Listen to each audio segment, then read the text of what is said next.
এই পোস্টারগুলি এখন ছেয়ে গেছে জলপাইগুড়ির প্রবীণ চক্ষু বিশেষজ্ঞ এবং পশ্চিমবঙ্গ মেডিকেল কাউন্সিলের সহ সভাপতি ডাক্তার সুশান্ত রায়ের পাড়ায়।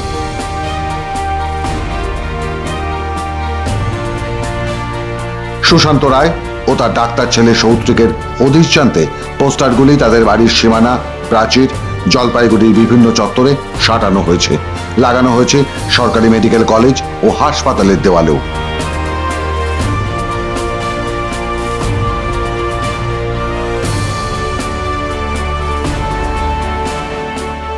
যে সুশান্ত রায়ের বিরুদ্ধে এর আগে একাধিক অভিযোগ শোনা গেছে, এমনকি গত 9ই আগস্ট আরজি করে তরুণী চিকিৎসককে নৃশংস ধর্ষণ ও হত্যার পর হাসপাতালের সেমিনার হল, যেখানে ভিকটিমের লাশ পাওয়া গিয়েছিল, সেখানে উপস্থিত ছিলেন এই ডাক্তার সুশান্ত রায় ও তার ছেলে সৌত্রিক রায়। যেমন হাজির ছিলেন অভিক দে, বিরূপাক্ষ বিশ্বাস সহ আরও অনেকে, যারা সবাই আরজিকর হত্যাকাণ্ডে গ্রেফতার হওয়া আরজিকরের তৎকালীন অধ্যক্ষ সন্দীপ ঘোষের ঘনিষ্ঠ।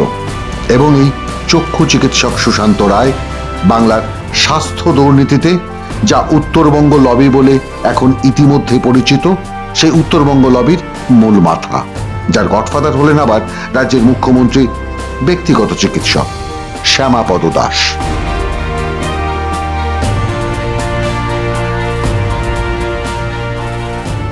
সন্ধান চাই এই পোস্টারে সুশান্ত রায় ও তার ছেলে, এই দুজন ব্যক্তি সম্পর্কে খোঁজ চাওয়া হয়েছে। জানতে চাওয়া হয়েছে কেন তাদের দেখতে পাওয়া যাচ্ছে না জলপাইগুড়িতে কিংবা উত্তরবঙ্গে। কি হলো, কোথায় গেলেন এই দুজন? নিজেদেরকে ডাক্তার সুশান্ত রায়ের ঘনিষ্ঠ বলে দাবি করে বলা হয়েছে এই ডাক্তার বাপ বেটাকে নিয়ে বেদম চিন্তিত জলপাইগুড়ির মানুষজন। কারণ সৌত্রিক দে অত্যন্ত গুরুত্বপূর্ণ একজন মানুষ, যে কারণে অভিজ্ঞদের সঙ্গে সৌত্রিক রায়কে 9ই আগস্ট ভোরে আরজিকর আসার নির্দেশ দিয়েছিল রাজ্যের স্বাস্থ্য দপ্তর স্বাধীনতা দিবসের মহড়ার জন্য। তাহলে কি অভিক এবং সৌত্রিক জানতেন ওই রাতেই খুন হবেন ডাক্তার তরুণী? এই প্রশ্নগুলি নিয়ে এখন নাড়াচাড়া করছে সিবিআই। ঠিক যেভাবে খুঁজে বার করা হয়েছে অবৈধভাবে হাউস স্টাফ থেকে যাওয়া ডাক্তার তৃণমূল কংগ্রেসের নেতা আশিস পান্ডেকে, যে ওই রাতে স্থানীয় একটি হোটেলে ছিলেন, যাকে ইতিমধ্যেই জিজ্ঞাসাবাদ করেছে সিবিআই। তবে এই পোস্টারে বয়ান যদি ঠিক হয়, তাহলে সৌত্রিক রায় কি এখন বিলেতে, সঙ্গে তার বাবা চক্ষু চিকিৎসক সুশান্ত রায়? এই সেই সুশান্ত রায়।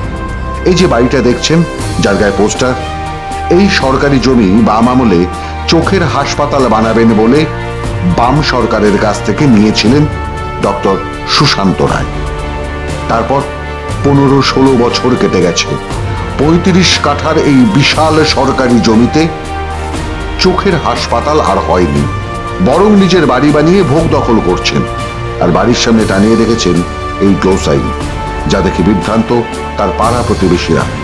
কারণ গত 15-16 বছরে একজন রোগীকেও কখনো এখানে ঢুকতে দেখেনি কেউ।